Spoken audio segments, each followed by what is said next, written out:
Hello students, कैसे हो आप सभी। आज हम करेंगे 5th चैप्टर के एग्जाम्पल। ठीक है, तब तक सभी बच्चे लाइक और सब्सक्राइब कर दीजिए ताकि हम आपको अच्छी से अच्छी वीडियो जो है प्रोवाइड करवा सकें। ठीक है, देखिए जो फर्स्ट एग्जाम्पल है उसमें क्या दिया हुआ, हमने इसकी फॉर्म भी कर लिया है, इसका बेसिक भी कर लिया। आज हम एग्जाम्पल करेंगे क्योंकि एग्जाम्पल में से भी क्वेश्चन आते हैं, इसलिए मैं आपको एग्जाम्पल कराती हूँ ताकि आपको करने में कोई दिक्कत ना हो। क्या दिया हो फर्स्ट क्वेश्चन में कि वेरीफाई करना है matrix A is A proper orthogonal. ठीक है, आपको इस तरीके से एक मैट्रिक्स गिवन है यहाँ पर 12/13, 5/13, -5/13 एंड 12/13। आपको बताना है कि ये प्रॉपर ऑर्थोगोनल मैट्रिक्स है। प्रॉपर ऑर्थोगोनल मैट्रिक्स चेक करने के लिए सबसे पहले मुझे ऑर्थोगोनल चेक करना पड़ेगा, तभी तो मैं प्रॉपर ऑर्थोगोनल चेक कर सकते हैं। तो मैं क्या करूंगी, ऑर्थोगोनल की जो प्रॉपर्टी होती है वो क्या होती है, इसके बराबर आना चाहिए। ए और ए का ट्रांसपोज इज इक्वल टू आई आना चाहिए। अब ए तो आपके पास गिवन है, ए का ट्रांसपोज लेंगे तो 12 और 13, तो यहाँ माइनस का 5/13, 5/13 और 12/13, ये ट्रांसपोज हो गया। अब इन दोनों की मल्टीप्लाई करें, 12/13 माइनस का 5/13, 5/13 और 12/13, और यहाँ लिखेंगे ट्रांसपोज, तो 12/13 माइनस 5/13, 12/13 माइनस 5/13। ठीक है, अगर वो आई के इक्वल आ जाती है तो है ऑर्थोगोनल, अदरवाइज ऑर्थोगोनल नहीं है। अब देखो इसकी इससे मल्टीप्लाई करोगे ना तो ये आपका ये आ रहा है 1001 आ रहा है। इट मीन्स क्या है, ये ऑर्थोगोनल है। ऑर्थोगोनल होने के बाद अब प्रॉपर है या नहीं है वो चेक करना है, तो वो कैसे करेंगे, अगर ए का डिटर्मिनेंट इक्वल टू 1 आ जाए तब तो वो क्या होता है, प्रॉपर ऑर्थोगोनल होता है।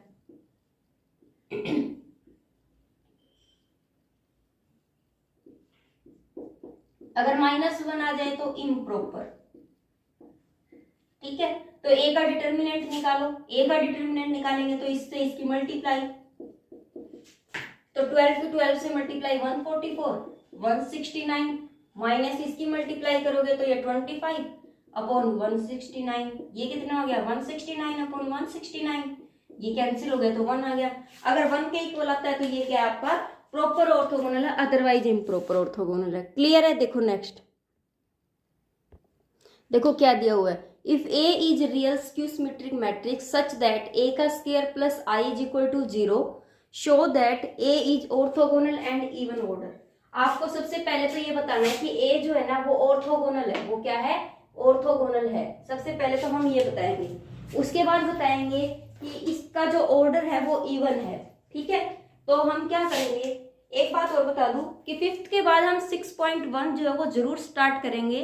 ठीक है, 5th के बाद सीधा 6th ही स्टार्ट करेंगे क्योंकि कई बच्चों की कमेंट आ रही है कि मैम 6 चैप्टर कराओ, तो हम 5th के बाद 6th ही स्टार्ट करेंगे। ठीक है, तो डोंट वरी, ऐसा मत समझना कि हम नहीं कराएंगे, कराएंगे जरूर। 5th के बाद 6th ही स्टार्ट होगा, लेकिन पहले 5th कंप्लीट हो जाए। ठीक है, देखो क्या दिया हुआ है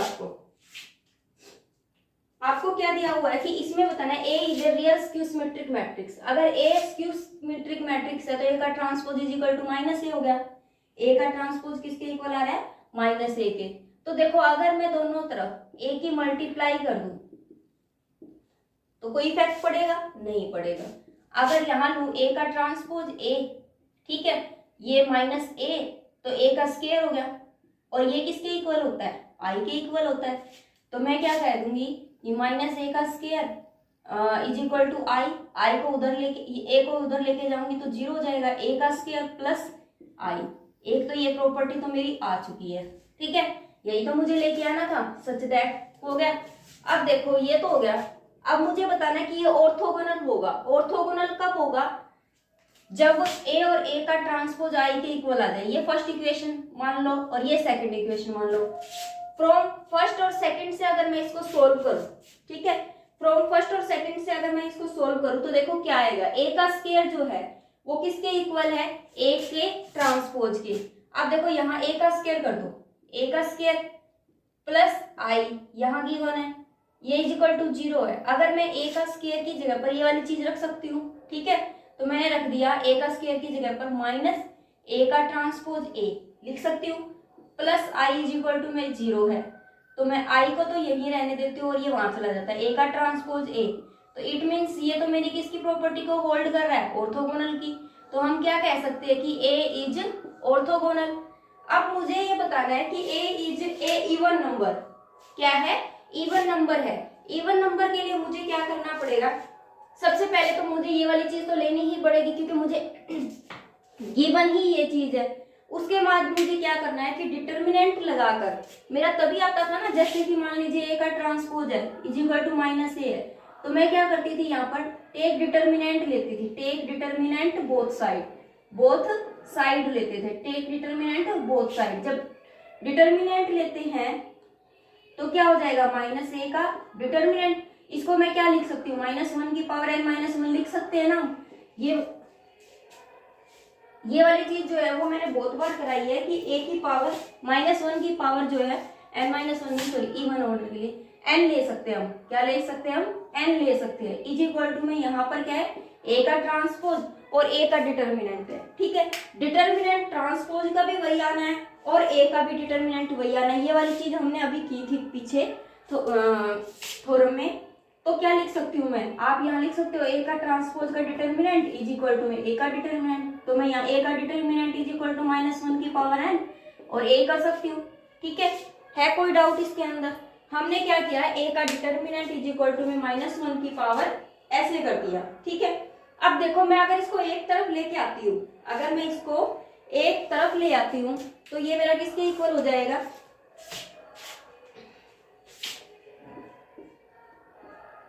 -1 की power n, a is equal to में 0।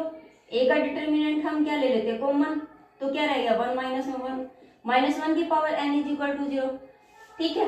अगर मान लो a का डिटर्मिनेंट उधर जाके 0 हो जाता है, a का डिटर्मिनेंट जो है उधर जाके अगर 0 हो जाता है तो क्या हो जाएगा कि या तो a का डिटर्मिनेंट इज इक्वल टू 0 आ सकता है या फिर 1 माइनस में -1 की power n is equal to 0 हो सकती है। दो ही केस बनेंगे, एक तो a का डिटर्मिनेंट 0 का केस बनेगा, दूसरा जो है आपका 1 माइनस में -1 की पावर n का डिटर्मिनेंट जो है वो 0 बन रहा है, ठीक है। अब देखो अब हम क्या करेंगे यहाँ पर, अब हमें किस चीज का यूज करना पड़ेगा, इस चीज का यूज करते हैं, a का square plus i is equal to में 0, ठीक है। a का स्क्वायर इज इक्वल टू में माइनस का i हो जाएगा, यहाँ ले आओ माइनस, ठीक है। इसको मैं ऐसे लिख सकती हूँ -a और a इज इक्वल टू में i के इक्वल, ठीक है। हो गया क्लियर। अब मैंने इसको ऐसे लिखा तो अगर मैं ये वहां ले जाऊं तो ये माइनस हो गया, इट मीन्स क्या है, a और a का डिटर्मिनेंट किसके बराबर आ रहा है, -1 के बराबर आ रहा है, ठीक है। तो -1 के बराबर आ रहा है तो हम क्या करेंगे, इसके बाद हम क्या करेंगे, टेक डिटर्मिनेंट। फिर से क्यों किया मैंने ऐसे, क्योंकि मुझे यहाँ डिटर्मिनेंट चाहिए, तो टेक डिटर्मिनेंट बोथ साइड। तो a का डिटर्मिनेंट इज इक्वल टू -1 का डिटर्मिनेंट, ठीक है। -1 का डिटर्मिनेंट जब आप लेते हो तो क्या आता है, जब डिटर्मिनेंट ही ले रहे हैं हम उसका तो वो हमारा किसके इक्वल आ जाता है, -1 की पावर n हो सकती है, ठीक है। अभी हमने यहाँ पीछे किया ना, कहाँ, यहाँ, कि अगर मैं इसका डिटर्मिनेंट ले रही थी, -1 का डिटर्मिनेंट और a का डिटर्मिनेंट, तो -1 का डिटर्मिनेंट कैसे लिखा जाता है, -1 की पावर n, ठीक है। तो मैंने यहाँ पर भी ऐसे लिख दिया -1 की पावर n, और यहाँ पर क्या है, a का डिटर्मिनेंट और a का डिटर्मिनेंट, ठीक है। इतना सोल्व हो गया। उसके बाद देखो क्या दे रखा है,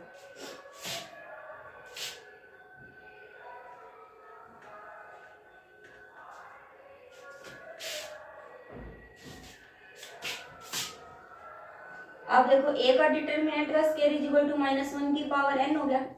इसका मतलब क्या है कि a का डिटर्मिनेंट जो मैं यहाँ 0 लेके चली थी वो मैं डिटर्मिनेंट 0 नहीं लिख सकती, क्यों, क्योंकि a का स्क्वायर इज इक्वल टू में -1 की पावर n के इक्वल आ रहा है, ठीक है। तो हम क्या कह सकते हैं, a का डिटर्मिनेंट जो है वो नॉट इक्वल टू 0, कुछ ना कुछ वैल्यू आ रही है, अगर स्क्वायर की वैल्यू आ रही है तो a के डिटर्मिनेंट की वैल्यू तो आराम से आ जाएगी, ठीक है। इसकी वैल्यू आराम से आएगी, तो इसकी वैल्यू तो 0 नहीं हो सकती, ठीक है। तो इसका मतलब क्या है, देन इसकी वैल्यू तो जीरो हो सकती है ना, 1 माइनस में -1 की power n is equal to में जीरो, इसकी वैल्यू जीरो हो सकती है, उसकी वैल्यू जीरो नहीं हो सकती, क्योंकि मैंने ये क्या कर दिया, प्रूफ कर दिया। ठीक है, अब मुझे इसे सोल्व करना है। अगर मैं इसको सोल्व करती हूँ, कब जीरो होता है, इसकी वैल्यू जीरो हो सकती है, किस ऑर्डर के लिए जीरो हो सकती है, मान लीजिए n इज इक्वल टू में आपने 1 रखा, अगर आप ओड रखते हो, ओड पुट करते हो n इज इक्वल टू में, तब क्या आता है, 1 माइनस में -1 की पावर 1, तब 1 प्लस में 1 इज इक्वल टू 2 आता है। अगर आप पुट करते हो n इज इक्वल टू में 2, इवन पुट करते हो, तो क्या आता है, 1 माइनस में -1 की पावर 2, क्या आ रहा है, 1 माइनस 1 इज इक्वल टू 0 आ रहा है। इट मीन्स क्या है कि ये जो है इवन ऑर्डर का है, कि a इज इवन ऑर्डर या a has even order. Clear है? ठीक है, हमने यहाँ से क्लियर कर दिया। ये जो पर्पस था ना मेरा करने का, सिर्फ यही था कि मुझे ये बताना है कि a का डिटर्मिनेंट जो है वो कभी भी जीरो नहीं हो सकता। इनमें से इसका मतलब एक वैल्यू जीरो होगी, कोई भी एक, तो वो हमने 1 माइनस में -1 की पावर n को इज इक्वल टू में जीरो रख दिया। क्लियर है? देखो नेक्स्ट जो थर्ड क्वेश्चन है उसमें क्या दिया, देखिए क्वेश्चन नंबर थर्ड में क्या दिया है कि a and b is a non singular matrix of same order. a और b जो है वो नॉन सिंगुलर मैट्रिक्स है। इसका मतलब क्या है कि a का determinant not equal to zero and b का determinant b not equal to zero है, नॉन सिंगुलर है। तो ठीक है, उसके बाद उसने क्या कहा कि सच दैट a और a का जो ट्रांसपोज है वो आपको गिवन है, किसके इक्वल है, कि b और b के ट्रांसपोज के। ठीक है, तो हम इसको कैसे सोल्व करेंगे, और उसके बाद उसने बोला कि शो करना है, गिवन है आपको वो चीज शो करनी है कि यहाँ पर ऑर्थोगोनल मैट्रिक्स एग्जिस्ट करती है p के लिए, p के लिए ऑर्थोगोनल। ठीक है, तो हम क्या करेंगे, इसके अंदर जो हमें गिवन है वो देखो क्या दे रखा है कि आपको a और a का ट्रांसपोज इज इक्वल टू में b और b का ट्रांसपोज, ये गिवन है। आपको शो करना है कि ये ऑर्थोगोनल मैट्रिक्स है p ऑर्थोगोनल मैट्रिक्स है सच दैट, जबकि आपको क्या है a is equal to bp भी गिवन है। ठीक है, तो देखो a is equal to bp भी गिवन है, लेकिन आपको प्रूफ करना है कि p जो है वो आपकी ऑर्थोगोनल है। इट मींस p और p का ट्रांसपोज i के इक्वल लेके आना है। ठीक है, तो सबसे पहले तो आपको ये दे रखा है, अगर मैं यहाँ b इनवर्स p की बात करूं तो यहाँ p इज इक्वल टू में क्या हो जाएगा, a b का इनवर्स। अब आप कहोगे p क्यों चाहिए हमें, तो मुझे क्या बताना है कि p और p का ट्रांसपोज i के इक्वल आना चाहिए, ये मुझे लेके आना है। तो अगर मुझे p पता होगा और p का ट्रांसपोज पता होगा तो मैं वो चीज उसके अंदर रख सकती हूँ, तो मेरा जो है वो क्वेश्चन सोल्व हो सकता है। p जो है, अब देखो यहाँ रख दो p b का इनवर्स, और अगर मैं इसका ट्रांसपोज a b इनवर्स और इसका ट्रांसपोज, ठीक है, वो मुझे i के इक्वल प्रूफ करना है। तो देखो आप क्या करते हो, a b का इनवर्स, जब इसका ट्रांसपोज ओपन करते हो तो a का ट्रांसपोज और b इनवर्स इसका ट्रांसपोज, नहीं पहले हम रिवर्स ला लगाते हैं, पहले इसके ऊपर लगेगा, तो b इनवर्स का ट्रांसपोज और a इनवर्स का। ठीक है, अब देखो जब इनवर्स का जब ट्रांसपोज लगता है तो वो किसके इक्वल हो जाता है, वो किसके इक्वल होता है, b के, तो b इनवर्स b इंटू में a इनवर्स, ये किसके इक्वल हो जाएगा, ये b इनवर्स और b इज इक्वल टू किसके होता है, i के, तो ये हो जाएगा a i और a inverse. Like this a और a इनवर्स जो होता है वो किसके इक्वल होता है, वो भी i के इक्वल होता है। ठीक है, तो देखो क्या आ गया आपका, p और p का जो ट्रांसपोज है वो किसके इक्वल आया, i के। देन वी से दैट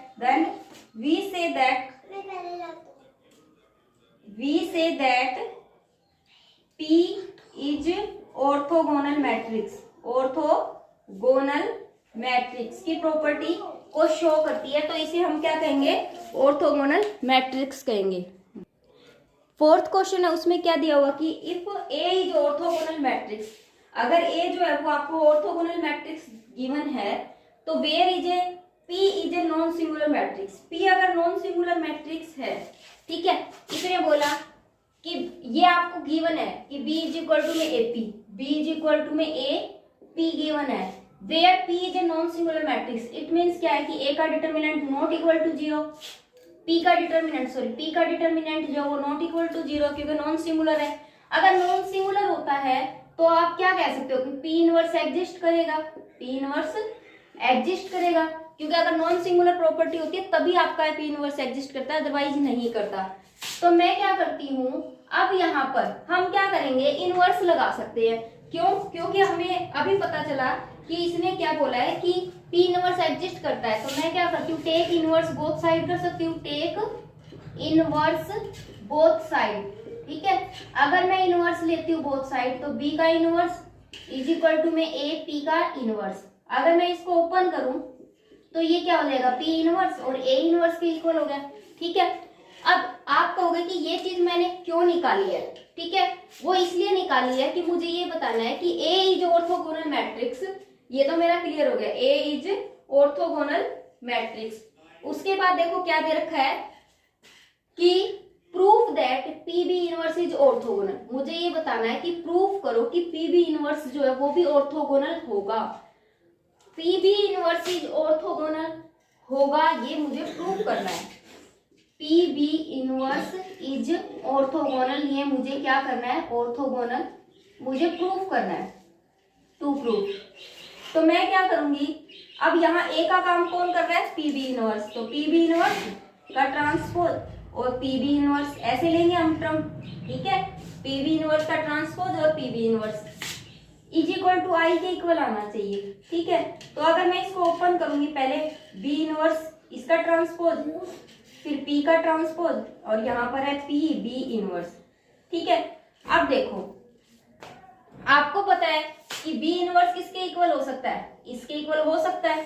ठीक है, B इनवर्स की जगह पर मैं क्या रख सकती हूँ, B इनवर्स की जगह पर आप रख सकते हो कि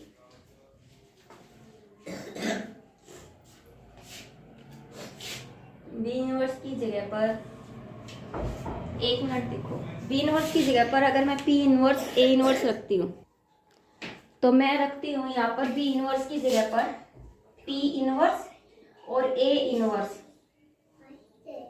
ठीक है, इसका ट्रांसपोज और P का ट्रांसपोज P और B इनवर्स की जगह पर फिर P इनवर्स A इनवर्स का इनवर्स।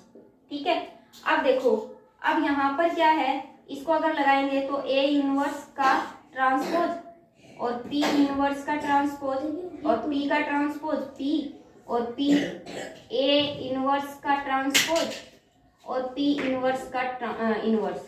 ठीक है, अब देखो दो बार इनवर्स लग रहा है यहाँ।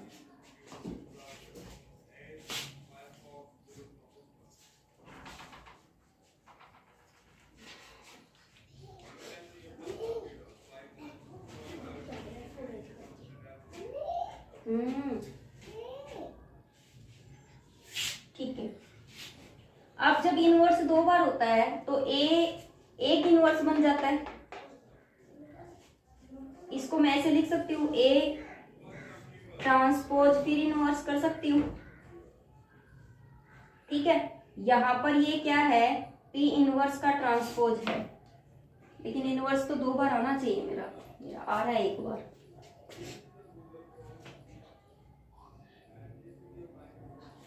हो गया क्लियर। ये क्या है, B इनवर्स है, B इनवर्स की जगह पर ये रखा था तो यहाँ इनवर्स नहीं आएगा, यहाँ इनवर्स नहीं आएगा। ठीक है, B इनवर्स की जगह पर रखा है ना, तो ये सीधा इतना ही आएगा, P इनवर्स और A इनवर्स इतना ही आएगा। अब देखो इसको मैं ऐसे लिख सकती हूँ और यहाँ पर A इनवर्स है। ठीक है, और यहाँ क्या है, P इनवर्स का ट्रांसपोज, P का ट्रांसपोज P और P इनवर्स, ये तो हो गया I, ये क्या हो गया I। अब देखो मैं इसको ऐसे लिख सकती हूँ, A का ट्रांसपोज और A इनवर्स पूरे के ऊपर फिर क्या है, इनवर्स है। ठीक है, पूरे के ऊपर क्या है, इनवर्स है, सॉरी ऐसे। ठीक है, देखो मैंने कुछ नहीं किया, ये A का ट्रांसपोज पहले लिख दिया A और दोनों के ऊपर इनवर्स है तो मैंने ऐसे लगा दिया। अब ये जो होता है ना, इसने सबसे पहले ही बोल दिया था कि A जो है वो ऑर्थोगोनल मैट्रिक्स है, इसका मतलब A और A का ट्रांसपोज जो है वो इज इक्वल टू I होगा। तो यहाँ पर क्या आ जाएगा, I आ जाएगा। ठीक है, उसके बाद देखो क्या दे रखा आपको, P इनवर्स का ट्रांसपोज और यहाँ पर है P का ट्रांसपोज। ठीक है, और इज इक्वल टू में कुछ भी नहीं है। अब देखो मुझे बताना है कि PB इनवर्स इज ऑर्थोगोनल। मुझे क्या बताना है, ये बताना है कि PB इनवर्स ऑर्थोगोनल होना चाहिए। तो देखो लेकिन मेरा तो यहाँ पर क्या आ रहा है, ये वाली चीज आई है। अब उसके बाद देखो अगर मैं इसको ऐसे कर दूं P का ट्रांसपोज इनवर्स और फिर P का ट्रांसपोज ऐसे कर सकती हूँ, ठीक है। और अगर मैं इसको ऐसे लिख, देखो अब यहाँ पर P का जो ट्रांसपोज है वो A का काम कर रहा है, ध्यान से समझना। तो देखो P का ट्रांसपोज अगर A का काम कर रहा है तो A इनवर्स और A का ट्रांसपोज बन रहा है ना, मेरी बात समझ गए।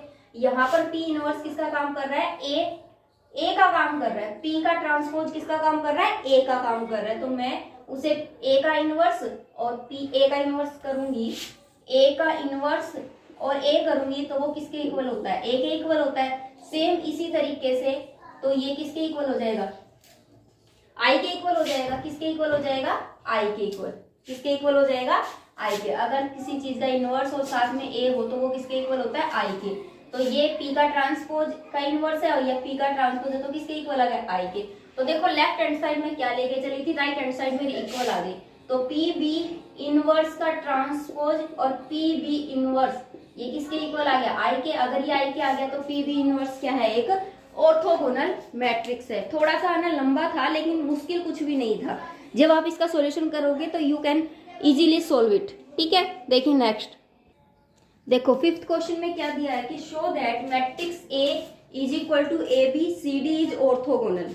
ये ऑर्थोगोनल है और इफ एंड ओनली इफ आपको ये गिवन है तो where A square plus B square, मतलब इफ एंड ओनली इफ आया तो पहले ये चीज लेके चलोगे और ये वाली प्रूव करोगे, फिर ये वाली चीज लेके चलोगे और ये प्रूव करोगे, ठीक है। उल्टा करना होता है, ये मैंने आपको पहले ही बताया। तो हम क्या करते हैं, पहले हम लेके चलते हैं कि ये एक ऑर्थोगोनल है। A इज इक्वल टू में A B और C D जो है वो ऑर्थोगोनल है। अगर ऑर्थोगोनल है तो A और A का transpose is equal to I। अगर मैं इसका ट्रांसपोज करती हूँ तो वो किसके इक्वल हो जाएगा, AC और BD के। और अब इनकी मल्टीप्लाई करते हैं तो A B C D AC और BD, ठीक है। अब क्या करेंगे, हम इसकी मल्टीप्लाई करेंगे ऐसे, तो ये हो जाएगा A का स्क्वायर और ये हो जाएगा प्लस B का स्क्वायर। इसकी करेंगे इससे तो AC प्लस BD, फिर इसकी करेंगे इससे तो AC प्लस BD, फिर इसकी करेंगे C square plus D square, ठीक है। आपको पता है अगर ऑर्थोगोनल है तो I के इक्वल है तो 1 0 0 1, ठीक है। तो देखो A square plus B square किसके इक्वल आ गया, 1 के। देखो ये आ गया ना इक्वल। और AC plus BD is equal to में 0। इसी तरीके से C square plus D square is equal to में क्या आएगा, 1 के इक्वल। अब आप इससे क्या वैल्यू निकाल सकते हो, देखो अगर मैं AC की बात करूं तो AC इज इक्वल टू में माइनस का BD हो गया, ठीक है। AC इज इक्वल टू में क्या हो जाएगा, माइनस का BD। तो इसके तरीके से आपकी जो वैल्यू आ जाएगी, इसको जब आप सोल्व करोगे AC, मान लीजिए आप A को यहीं रहने दो, C नीचे ले आओ, फिर इस वैल्यू को इसके अंदर पुट करोगे तो आपकी जो A की वैल्यू आती है, ये मैं डायरेक्ट आपके सॉल्यूशन के अंदर से ही लिख रही हूँ, ठीक है। जो आपका मैथ का एग्जाम्पल है उसमें जो दिया हुआ वही लिख रही हूँ, वरना ये लेंथी हो जाएगा। और इतना तो मेरे ख्याल से आपको सबको ही आता है क्योंकि ये काम हम 10वीं में भी करते हैं। D इज इक्वल टू में A आती है और C इज इक्वल टू में B आता है और D इज इक्वल टू में आपका क्या आ रहा है, माइनस का A आ रहा है, ठीक है। ये वैल्यू आपकी आती है। अब देखो आपके पास ये वैल्यू अगर आ गई तो हम क्या करेंगे, A की जगह पर ये वैल्यू रख देंगे। A की जगह तो रखने की जरूरत नहीं है, A और B को, C और D को रख दो। D की जगह पर क्या रहा है A और C की जगह पर क्या रहा है, माइनस का B। A B और ये आ जाएगा माइनस का B और D। न्यू मैट्रिक्स बनी है आपकी, ये क्या बनी है आपकी, न्यू मैट्रिक्स बनी है जो आपने वैल्यू रखी है वो, ठीक है। अब देखो यहाँ पर जब मैं इसका डिटर्मिनेंट निकालती हूँ तो क्या बनता है, A का स्क्वायर प्लस B का स्क्वायर। क्या बन रहा है इसका डिटर्मिनेंट, A का स्क्वायर प्लस B का स्क्वायर। वो किसके इज इक्वल टू में है, 1 के इक्वल टू में है। किसके इक्वल टू में है, 1 के। वो कैसे, देखो I के, ठीक है। अगर आप इसका करते हो, क्यों, क्योंकि अभी तो हमने किया है A और A का ट्रांसपोज I के इक्वल है। क्यों, क्योंकि ये ऑर्थोगोनल मैट्रिक्स है। जब ऑर्थोगोनल मैट्रिक्स है तो इनकी मल्टीप्लाई जब हम करते हैं, इसको जब सोल्व करते हैं इस मैट्रिक्स को, तो किसके इक्वल आती है, I के इक्वल आती है। अब ये तो हो गया मेरा प्रूफ, ठीक है। अब मुझे क्या करना है, कन्वर्ज करना है। क्या करना है, कन्वर्ज करना है। कन्वर्जली अगर मैं अप्लाई करूं इसको तो क्या करना है, मुझे ये तो लेके चलना है। देखो बेटा, यहां से लेकर पूरा पोर्शन आपको कंप्लीट करना है, यहां तक रिवर्स करना है, कुछ भी नहीं करना, ना कुछ समझना ना कुछ करना, उल्टा करना है। उल्टे कन्वर्स का मतलब ही उल्टा होता है। तो पहले आप ये लेके चलो, ए का ट्रांसपोज इज इक्वल टू में आई। जो स्टेप आपने यहाँ किए थे वही स्टेप आपको स्टार्टिंग से लेकर आपने पहले शुरुआत से किए थे, अब नीचे से शुरू कर दो। तो आपने जो लिखा यहाँ ए का स्क्वायर प्लस बी का स्क्वायर इज इक्वल टू में आई, फिर आपको क्या मिला था, ए बी माइनस का बी और ए। उसके बाद फिर आपको ये चीज मिली थी, फिर ये चीज मिली थी, ये चीज मिली। आपको उल्टा प्रोसीजर करना है, ठीक है, कुछ भी नहीं करना। ये आप अपने मैथ में भी चेक करोगे ना तो भी वही उल्टी चीज दी हुई है, कुछ भी नहीं दिया, ठीक है। तो यू कैन डू इट, आप आराम से इसे कर सकते हो। नेक्स्ट देखिए आपका जो क्वेश्चन है 6th में क्या दिया हुआ है, एग्जाम्पल नंबर 6 चेक कीजिए। 6th एग्जाम्पल में आपको दिया है कि show that A is equal to में आपको दिया हुआ है 1 प्लस में आयोटा, ठीक है। आपको यूनिटरी मैट्रिक्स गिवन है, is unitary matrix then find A inverse. अगर आपको यूनिटरी मैट्रिक्स है तो इसका मतलब क्या है, ए और ए का थीटा इज इक्वल टू में आई के इक्वल होना चाहिए, और आपको फाइंड क्या करना है, ए इनवर्स। तो आप पहले तो बताओगे कि यूनिटरी मैट्रिक्स है, शो करना है। तो आपको पता है कि ए थीटा किसके इक्वल होता है, ए का कंजुगेट और उसका ट्रांसपोज जो होता है वो ए के थीटा के बराबर होता है, ठीक है। तो मैं क्या करती हूँ, पहले इसका कंजुगेट कर देती हूँ, तो 1/2। जब मैं इसका कंजुगेट करती हूँ तो 1 माइनस आयोटा, -1 माइनस का iota, 1 minus iota, 1 plus iota, ये तो हो गया कंजुगेट। अब इसका ट्रांसपोज 1/2, तो 1 माइनस में iota, 1 minus iota, -1 minus iota, 1 plus iota, ये हो गया इसका कंजुगेट के बाद ट्रांसपोज भी हो गया, ठीक है। ये क्या निकल गया, ए थीटा की फॉर्म आ गई। अब मुझे ए के साथ इसको मल्टीप्लाई करना है। ए क्या था, 1/2, 1 plus iota, -1 plus iota, 1 plus iota, 1 minus iota, और मेरा इसका क्या आया था 1/2, इसको सीधा लिख सकती हूँ 1/4, ठीक है। तो 1 minus iota, 1 minus iota, -1 minus iota, 1 plus iota. जब मैं इसको सोल्व करती हूँ, इसकी इससे गुणा करती हूँ, तो देखो ये फॉर्मूला बन रहा है। इसकी और इससे गुणा करती हूँ तो क्या आ रहा है, 1 माइनस में आयोटा का स्क्वायर, फिर इसकी इससे करती हूँ तो भी वही चीज आ रही है, 1 माइनस में आयोटा का स्क्वायर, ठीक है। अब ये इससे कैंसिल हो रहा है, ठीक है। इस तरीके से जो है ना, सॉरी ये तो 1 आ रहा था, गलत कर दिया, ठीक है। तो ये क्या आ रहा है, 1 आ रहा है, यहाँ 0, यहाँ 0, यहाँ 1, ये आ रहा है, ठीक है। जब आप इसको सोल्व करोगे ना तो यही चीज आएगी, ठीक है। तो आप सोल्व कर सकते हो। तो देखो ए और ए थीटा का जो ए और ए थीटा की मल्टीप्लाई किसके इक्वल आ रही है, आई के इक्वल आ रही है, ठीक है।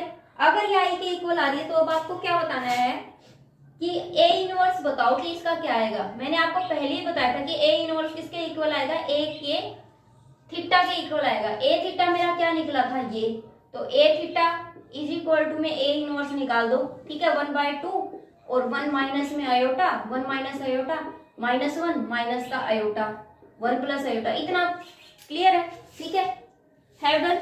मैंने आपको थ्योरम जो है वो बहुत अच्छे से कराई है, तो इसलिए आप कैलकुलेशन कर सकते हो, ठीक है। उसके बाद देखो क्वेश्चन नंबर 7, मैं सिर्फ आपको लॉजिक बता रही हूँ ताकि आपको दिक्कत ना हो। और ये सारे क्वेश्चन जो है आप अपनी बुक उठा के देख सकते हो, लास्ट ईयर एग्जाम में हर एक क्वेश्चन आया हुआ है। Show that A plus I C 7th question कर रहे हैं, दिस इज ए यूनिटरी। अगर ये यूनिटरी है, कब है ये यूनिटरी, जब आपके पास ये चीज इक्वल है, ठीक है, तब ये यूनिटरी है। इट मीन्स क्या करना है, मुझे ए है, मुझे ए थीटा निकालना है जो किसके इक्वल होता है, ए का कंजुगेट और उसका ट्रांसपोज, ठीक है। तो मुझे पहले इसका कंजुगेट करना है, ए प्लस में आयोटा सी, तो माइनस का हो जाएगा, माइनस का बी माइनस का आयोटा डी, ए प्लस में आयोटा सी, ठीक है। उसके बाद b माइनस में आयोटा डी, ये हो गया। अब इसका ट्रांसपोज करेंगे तो a माइनस आयोटा सी, और ये हो जाएगा b minus iota D minus का b माइनस का आयोटा डी और a प्लस आयोटा सी, ये आ गया बेटा a थीटा की वैल्यू। अब a और a थीटा की हमें क्या करनी है, मल्टीप्लाई। क्यों, क्योंकि उसने क्या बोला है, आपको बताना है ये यूनिटरी मैट्रिक्स है, ठीक है। तो यूनिटरी मैट्रिक्स के लिए तो मुझे ये वाली चीज बतानी पड़ेगी, ठीक है। उसके बाद देखो क्या करेंगे, अब a आपके पास क्या है, a आपके पास गिवन है बेटा, a गिवन है ये, तो a plus iota c minus b plus iota d, और a माइनस आयोटा c और b प्लस आयोटा d, और यहाँ पर है इसका theta a minus iota c b minus iota d minus b minus iota d a plus iota c। जब मैं इन दोनों की मल्टीप्लाई करती हूँ तो मेरे पास वैल्यू आती है a square plus b square plus c square plus d square और यहाँ 0।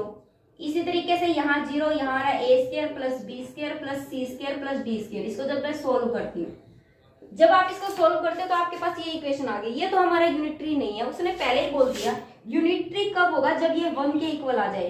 तो ये वाली चीज 1 के इक्वल अगर मैं रखूं तब तो मेरा यूनिटरी आ रहा है ना, यूनिटरी आ रहा है, तो हैंस प्रूफ हो गया कि ये यूनिटरी तभी होगा जब ये 1 के इक्वल आएगा, अदरवाइज आपका ये यूनिटरी नहीं होगा। अगर ऐसे फॉर्म आती है तो वो यूनिटरी नहीं है।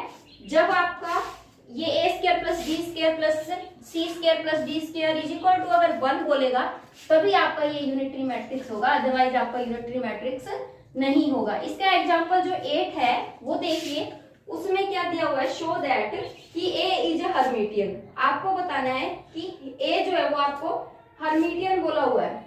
अगर a इज हर्मिटियन बोला है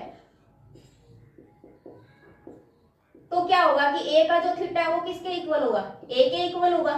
ठीक है, दूसरा उसने क्या बोला, p इज यूनिटरी। अगर p इज यूनिटरी है, यूनिटरी, तो आपको पता है कि p और p का inverse is equal to i के इक्वल होना चाहिए। देन आपको ये बताना है कि p inverse ap is Hermitian. तब आप प्रूफ करो कि p इनवर्स और ap जो है वो इज हर्मिटियन हो। आपको पता है हर्मिटियन कब होगा, हर्मिटियन जब p इनवर्स ap का जो थीटा है अगर वो आ जाए p इनवर्स ap के इक्वल, तब वो क्या होगा, हर्मिटियन होगा। इट मीन्स क्या है, आपको दी हुई तो ये वाली चीजें हैं, आपको निकालनी क्या है, यहाँ पर ये वाली चीज है। तो वो कैसे निकालेंगे, आपको पता है कि अगर ये आ जाए तो यहाँ पर इनवर्स की बात हो रही है तो p इनवर्स यहाँ क्या आएगा, p का थीटा आएगा। मैंने पहले भी आपको बताया था कि p का थीटा जो होता है वही उसका इनवर्स होता है। ठीक है, अब ये वाली चीज आ गई। अगर मैं इसको खोल देती हूँ, अगर मैं इसको ही खोलती हूँ तो देखो पहले क्या खुलेगा, p का थीटा, लेफ्ट हैंड साइड लेके चल रही हूँ, अगर राइट के इक्वल आ गई तो इट मींस हर्मिटियन है। p का थीटा, फिर a का थीटा, फिर p इनवर्स का थीटा। ठीक है, p का थीटा आपको पता है p इनवर्स के इक्वल है, चाहे इसको रख दो। a का थीटा a के इक्वल है, क्यों, क्योंकि a theta is equal to a given है। ठीक है, उसके बाद यहाँ क्या है, p इनवर्स है और फिर थीटा दिया हुआ है। अगर मैं इन दोनों को इकट्ठा लिखूं, p इनवर्स और p इनवर्स, आपको इस तरीके से करने की बजाय आप इसको p का थीटा ही रहने दो। आपको पता है p इनवर्स किसके बराबर है, p थीटे के बराबर है। ठीक है, यहाँ रख दिया।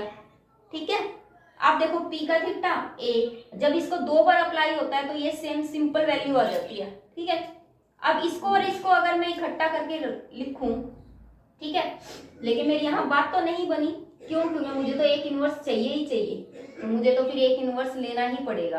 ठीक है, मुझे लेफ्ट हैंड साइड राइट के इक्वल चाहिए, मुझे ये वाली चीज भी मिल गई, ये वाली चीज भी मिल गई। अब मुझे इसको चेंज करना है। इसको कैसे चेंज करेंगे, आपको पता है कि p थीटा को आप क्या लिख सकते हो, p इनवर्स लिख सकते हो, तो आपका ये आ गया। यहाँ रीजन जरूर लिखना है, ऐसा नहीं कि आप विदाउट रीजन छोड़ दोगे, ये आपको जरूर लिखना है, इट इज ए गिवन, क्योंकि एग्जामिनर इतना दिमाग नहीं लगाएगा कि आपकी गिवन पर जाए। आप अगर साथ में लिख दोगे तो ये चीजें जो है उसको क्लेरिफाई रहेगी कि हाँ ये वाली चीज इसके साथ में है। ठीक है, तो ये क्या हो जाएगा बेटा, p इनवर्स जो है वो ap के इक्वल आ गया। लेफ्ट हैंड साइड किसके इक्वल आ गई, आपकी राइट के इक्वल आ गई, यही तो हमें प्रूफ करना था। इट मीन्स क्या हो गया कि p इनवर्स ap जो है वो क्या होगा, हर्मिटियन होगा। इसका जो 9th क्वेश्चन है उसके अंदर उसने स्क्यू हर्मिटियन की बात की है कि if a is A skew Hermitian.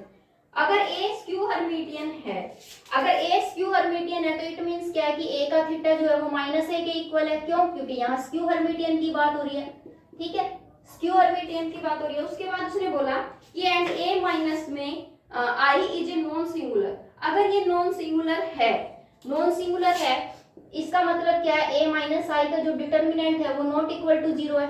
यहाँ क्या है, नॉट इक्वल टू 0 है। तब आपको क्या बताना है, show that p is unitary. आपको बताना है p इज इक्वल टू में आपको गिवन है a प्लस में i और a माइनस में i, ये यूनिटरी है, यूनिटरी है। अगर ये यूनिटरी है तो इसका मतलब क्या है, p और p का थीटा इज इक्वल टू में i के इक्वल आना चाहिए। जबकि आपको P गिवन है। अब देखो इसको हम कैसे करेंगे, अब हमें क्या निकालना है, P थीटा निकालना है। P थीटा कैसे निकालेंगे, आपके पास ये गिवन है, मैं क्या करती हूँ, P इज इक्वल टू में आपके पास ये गिवन है A प्लस में अयोटा और A माइनस में अयोटा। अगर मैं बोथ साइड P थीटा लगाती हूँ तो A प्लस में अयोटा A माइनस अयोटा, इसका पूरे का थीटा हो गया। तो P का थीटा इज इक्वल टू में A माइनस में I का थीटा पहले लगेगा और उसके बाद A प्लस में अयोटा सॉरी I का थीटा बाद में लगेगा। अब देखो, अब जो है वो थोड़ा सा समझना है, ज्यादा नहीं। अब आपको ये गिवन है, आपको पता है कि A माइनस, इस पे हम क्या लगा सकते हैं,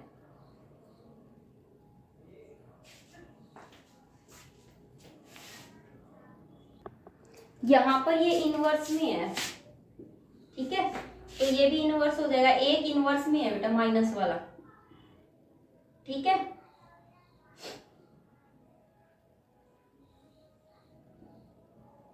ठीक है, अब देखो इसको खोले अगर हम, तो यहां क्या लगेगा, A का थीटा माइनस I का थीटा, तो I हो जाएगा, उसके बाद इनवर्स है, फिर A का थीटा प्लस I।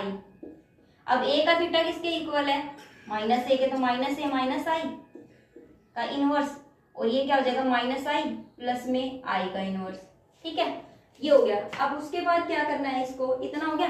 अब I इनवर्स जो है वो मेरा A माइनस I जो था वो क्या था, नॉन सिंगुलर था, ठीक है, ये क्या था मेरा नॉन सिंगुलर है, इट मीन्स मेरा क्या था नॉन सिंगुलर, A माइनस में I। तो मैं इसमें से माइनस कॉमन भी ले सकती हूँ,